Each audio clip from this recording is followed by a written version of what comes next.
Meus caros irmãos e irmãs, estamos no mês da missão, das missões, outubro, e hoje o Dia Mundial da Missão. Desde o batismo, nós entramos neste mundo novo, mundo de Deus, e nos transformamos em missionários de Jesus, em anunciadores do reino, deste reino tão querido, tão desejado, tão planejado por Deus, fazer um reino de vida nova, pessoas novas, pessoas transformadas, pessoas de Deus. É a nossa missão. E o primeiro texto de hoje, tirado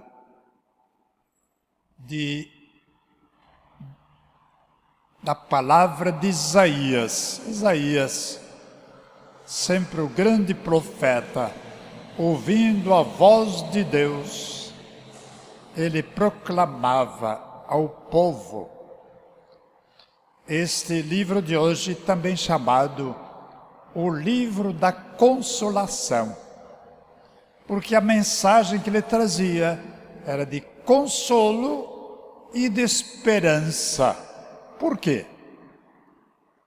Esse texto foi escrito 550 anos antes de Cristo, no final do exílio na Babilônia. Nós sabemos para a história, Nabucodonosor, esta fera, levou os judeus presos, principalmente aqueles que tinham força para trabalhar, lá para Babilônia. Mas neste ano que está escrito esse livro, ele foi derrotado por Ciro, rei da Pérsia, o império da Pérsia, pagãos, mas instrumentos de Deus. E o decreto que o Ciro proclamou, a primeira coisa, todos aqueles que foram trazidos de Israel como escravos possam voltar de novo para reconstruir a sua cidade, as suas casas.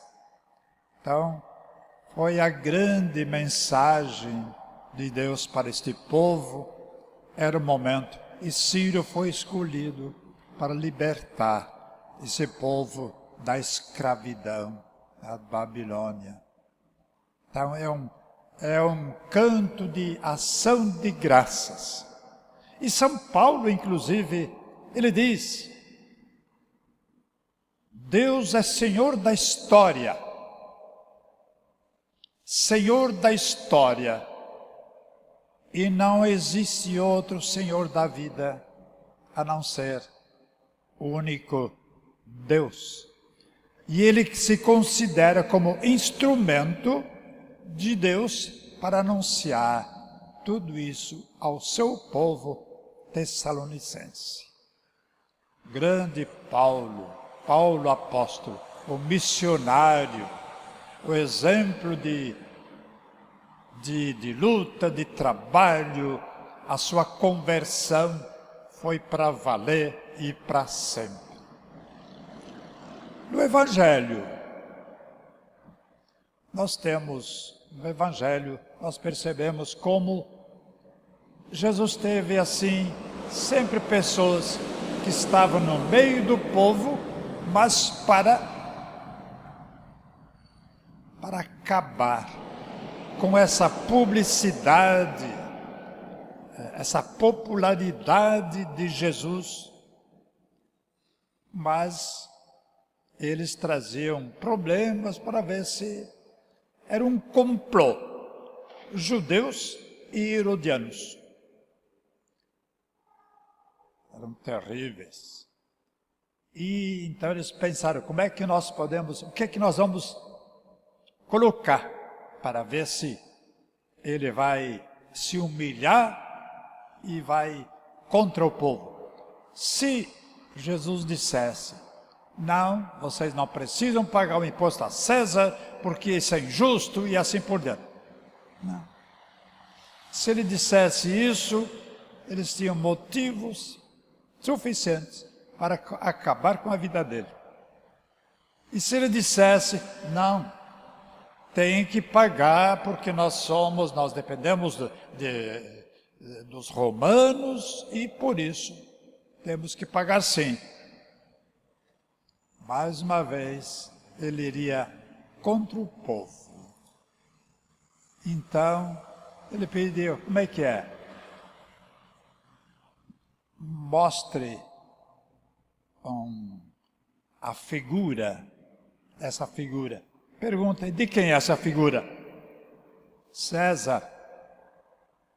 Dai a César o que é de César, e a Deus o que é de Deus. Olha, não conseguiram mais fazer nada, porque o povo aplaudiu Jesus de pé.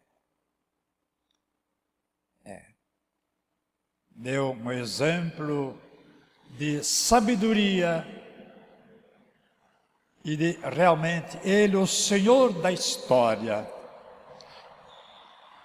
Qual é o lugar que Deus ocupa na nossa vida hoje?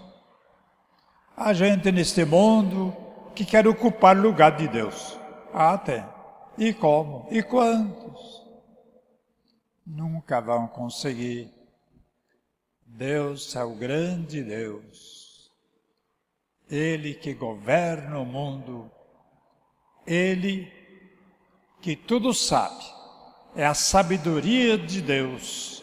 E deu para nós também essa sabedoria, mas saber o caminho certo. Somente o caminho que nos leva a Deus. Este sim, por ele nós temos que lutar, trabalhar. E onde nós estivermos, temos que ser mensageiros do reino de Deus, que está no meio de nós, mas ele tem que ser vivenciado pelo testemunho, pelo exemplo de cada dia, e que o Senhor possa realmente confiar na nossa vida, buscando sempre esse reino que é de Deus. Dai a César o que é de César. O que é do mundo, mas o que é de Deus, é de Deus. Ele tem todo esse direito. Nós somos cidadãos do céu, de São Paulo, não deste mundo. Claro, nós passamos por este mundo, mas o nosso trabalho, a nossa atividade deve sempre nos dizer, nós estamos com um passo na eternidade, outro passo, estamos aqui no mundo, fazendo o nosso trabalho, com muita sabedoria, sempre iluminados pela ação do Espírito Santo.